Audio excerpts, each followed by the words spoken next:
Please welcome a program manager from DARPA's Defense Sciences Office, Dr. Jan Vandenbrande.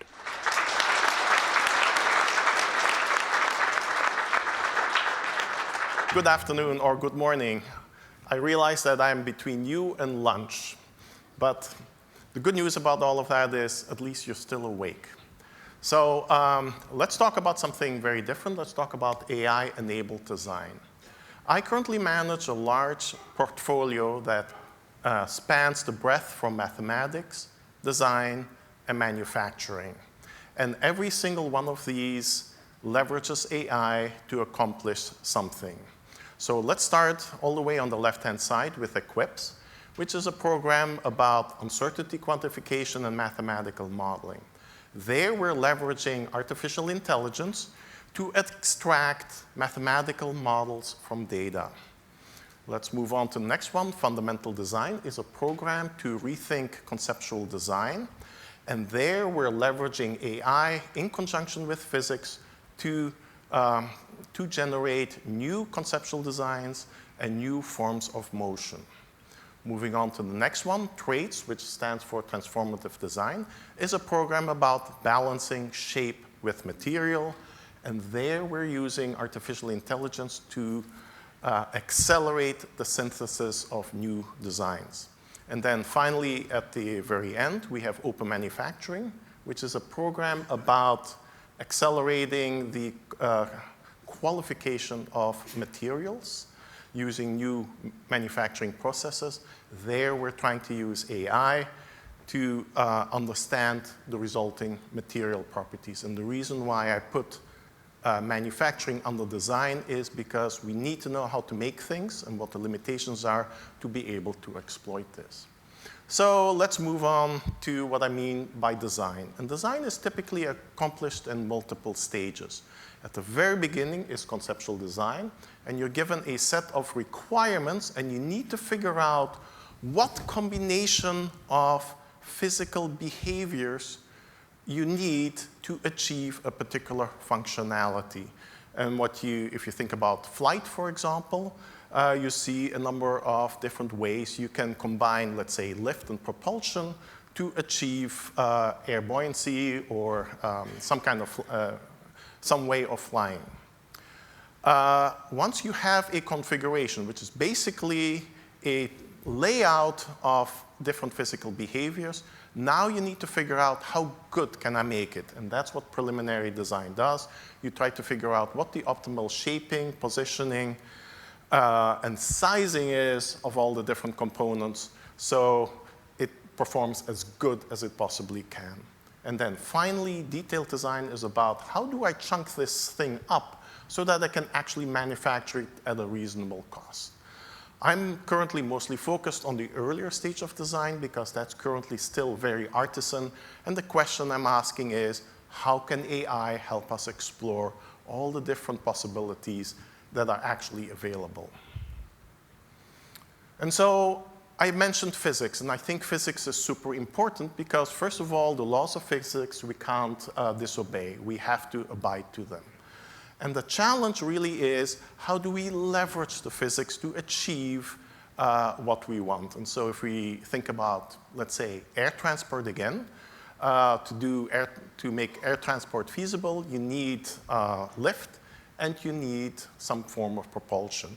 And what are the different ways we can do this? And if you look at the charts or the pictures in the middle, you can achieve lift, for example, by creating a wing. And you can also get propulsion by using something like a sail. If you combine these two concepts together, you have something like a hang glider. Now you can also use a wing with let's say, a jet engine or a rocket, and you create something that looks more conventional. In this particular case, this is a rocket airplane.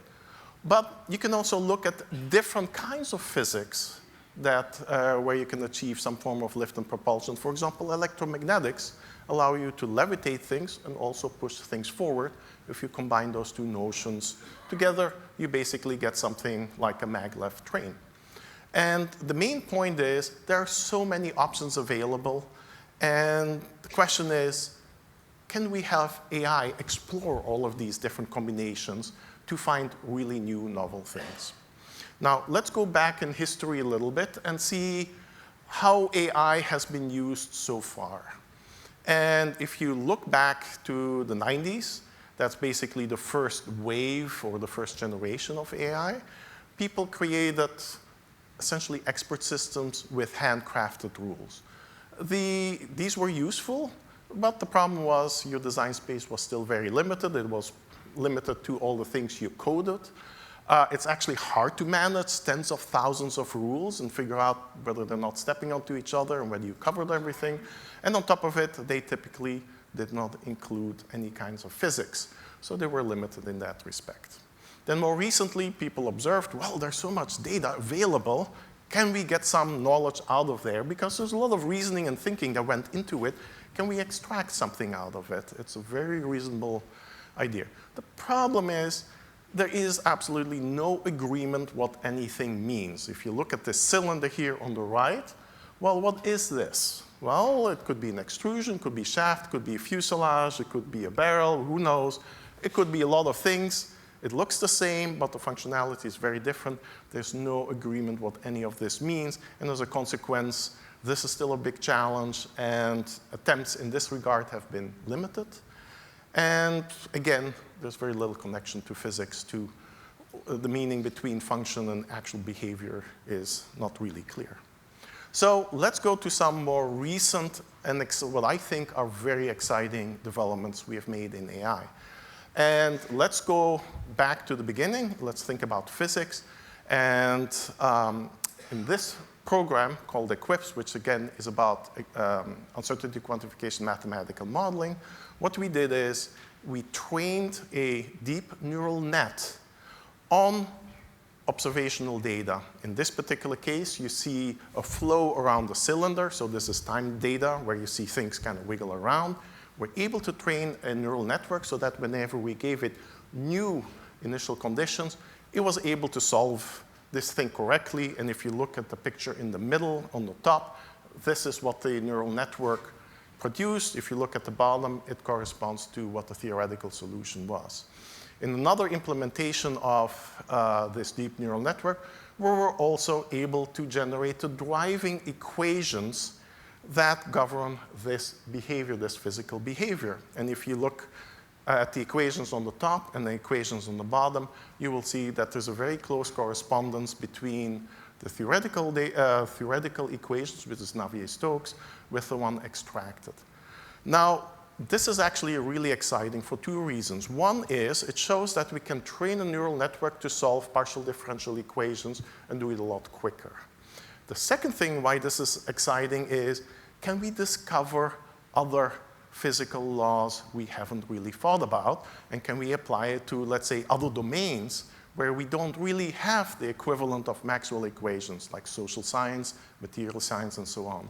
So in a sense, what this may create is Newton in a box, where you give the observation of the proverbial apple falling, and out comes F equals ma. So this is very exciting work. Now let's move over to conceptual design.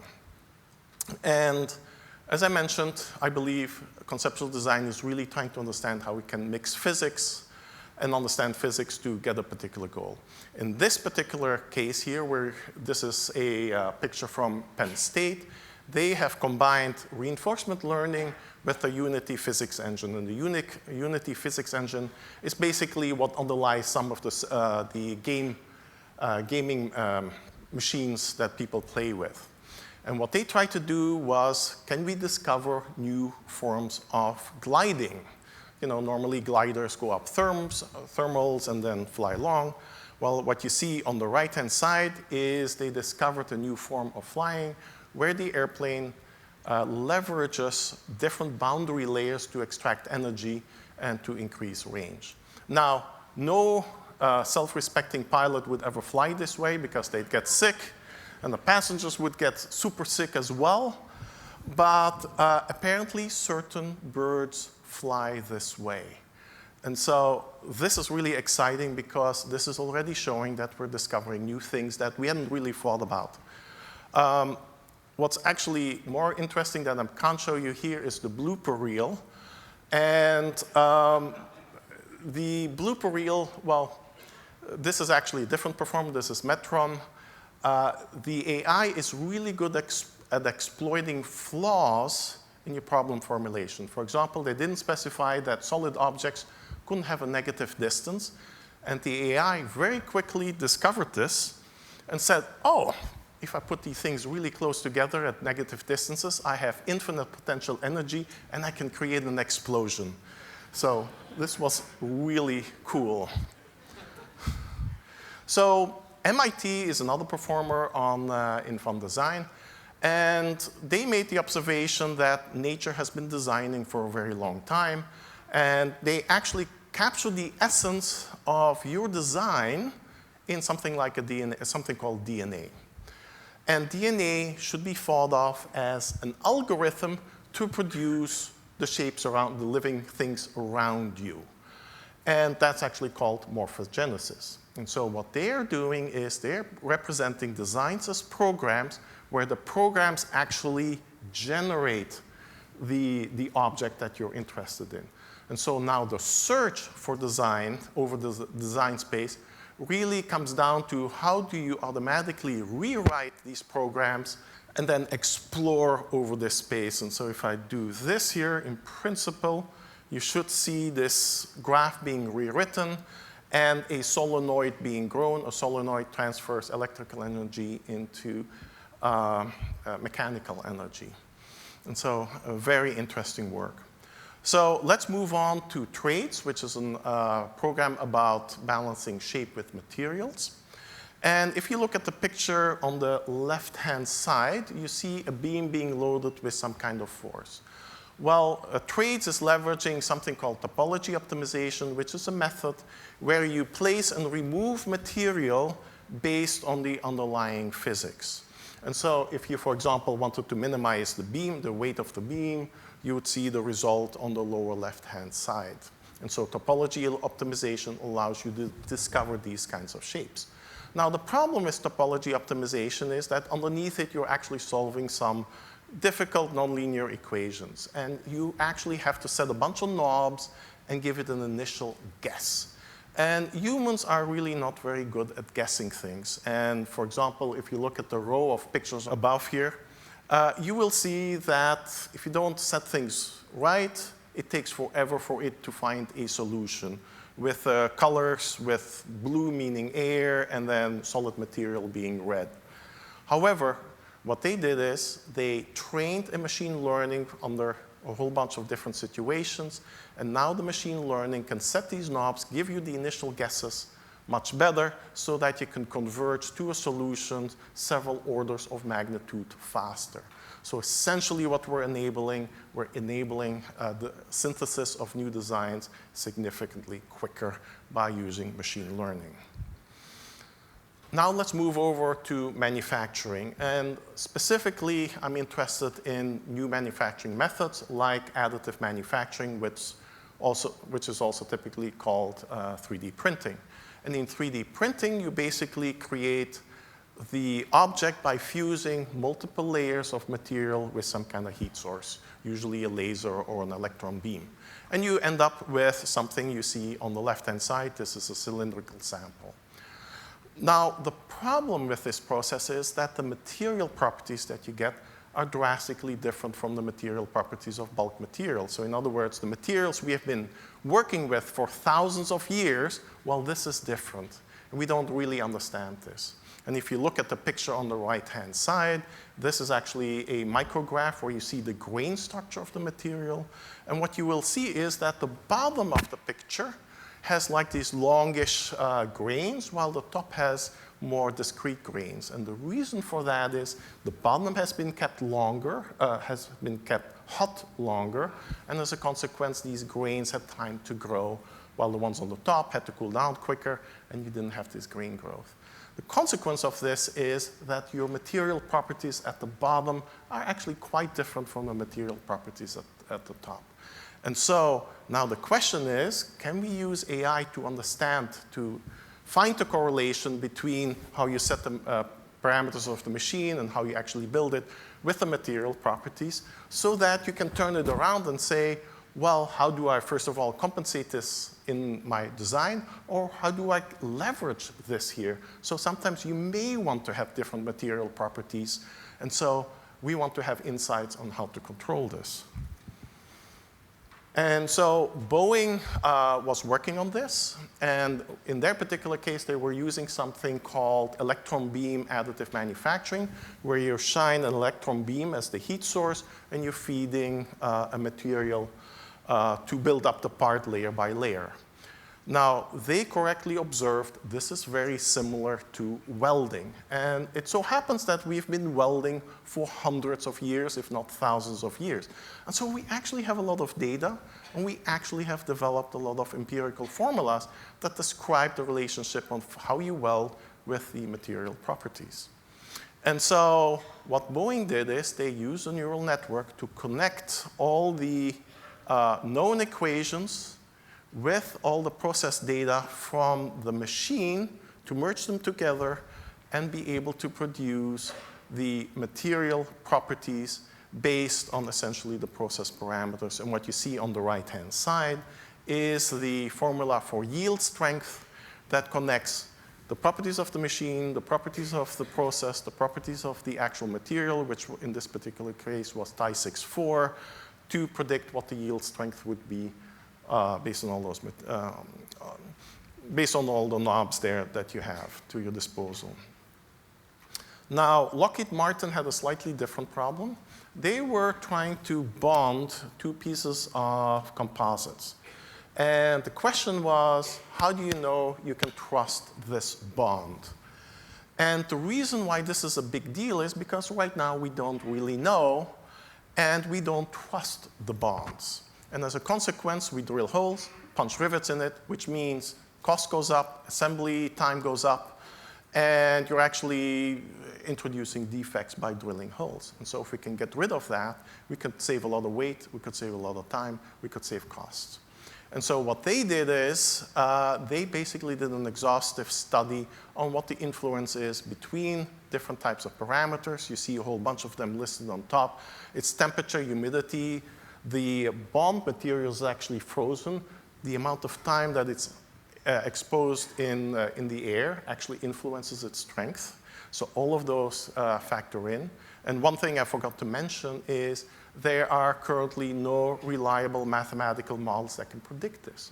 So they did this exhaustive study and essentially created a huge decision tree. And this kind of goes all the way back to the very early days of machine learning, of AI, where we're looking into decision trees, where we're looking into ways to represent these decision trees. And so what has come out of this work is now they have a path to follow to get a reliable bond.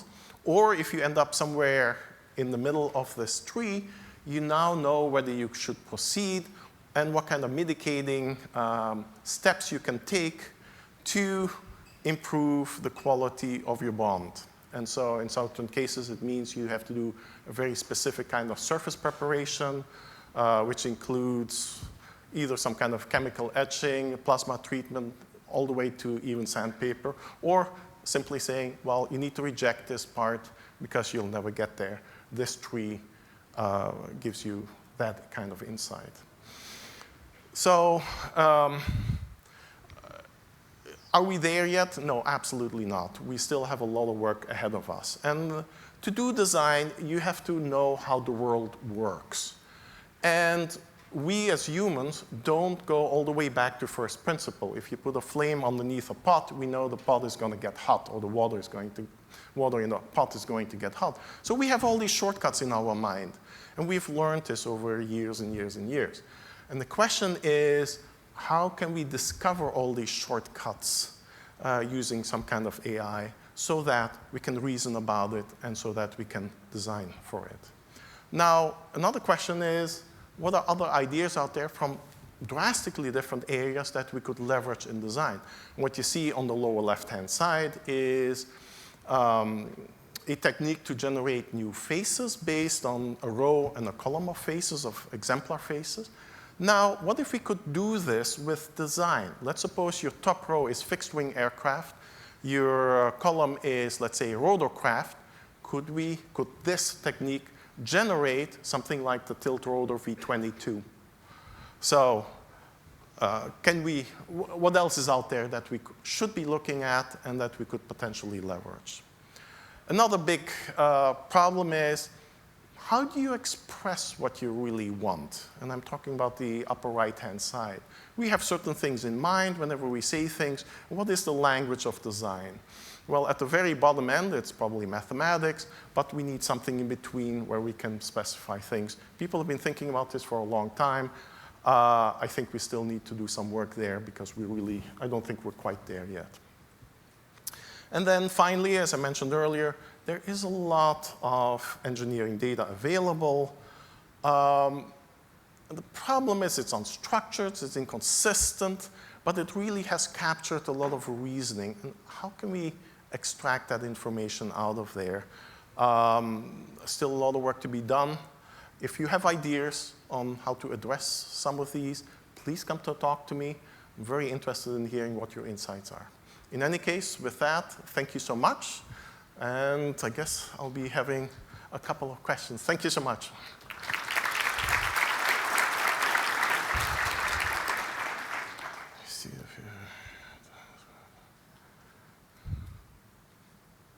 So the first question is, are there instances of AI-enabled design that is human competitive or better? And I'll answer the question not using AI. And maybe the predecessor of a design technique called multidisciplinary design optimization. And one of the things we discovered whenever I used to work at Boeing, we used this extensively. And we were, by using that technique, which is maybe a more regulated form of AI search, we were able to discover new shapes and forms that were actually better than what a whole bunch of engineers were working on. And so I have seen evidence that these computational techniques can explore larger spaces in a very unbiased way to discover points in your design space that we had never really thought of. And so I'm not sure how I would say it's human competitive. I think the answer is yes. I have seen several points of light where an AI was actually outperforming what humans were doing. Other question, what are the biggest barriers for using AI in design? Well, I think that comes back to the earlier statement that I make. We need to understand how the world works so that we can reason about it. And this really requires, what are the different hierarchies? What are really the components that make up the language of design? A lot of this depends on physics, but you really don't want to go to first principle all the way down. So what are the different ways we can organize this, and can we discover this? Can we extract this somehow? See if I can answer the last one. Do you see the future of AI-enabled design as fully automated with humans in the loop? Will this be a wise decision? If so, I view this more as a partnership where, like in my previous chart, the human's responsibility is the problem formulation. This is what I'm looking for. These are the constraints. And have the AI go out and search and then come back with, well, here are some ideas you should explore. And so I believe this becomes a dialogue between the computer and the human gets insight and changes the problem formulation. The reason why is design is not a one-shot, a forward process. It's a process of discovery. And so an AI can help you manage this enormous space and give you the interesting parts in all of this design space. So I do believe the human will be a very essential component of all of this, but it will allow us to enhance our ability to discover. So in any case, I think those are all the questions I have, and I am 10 seconds out of time. Thank you so much.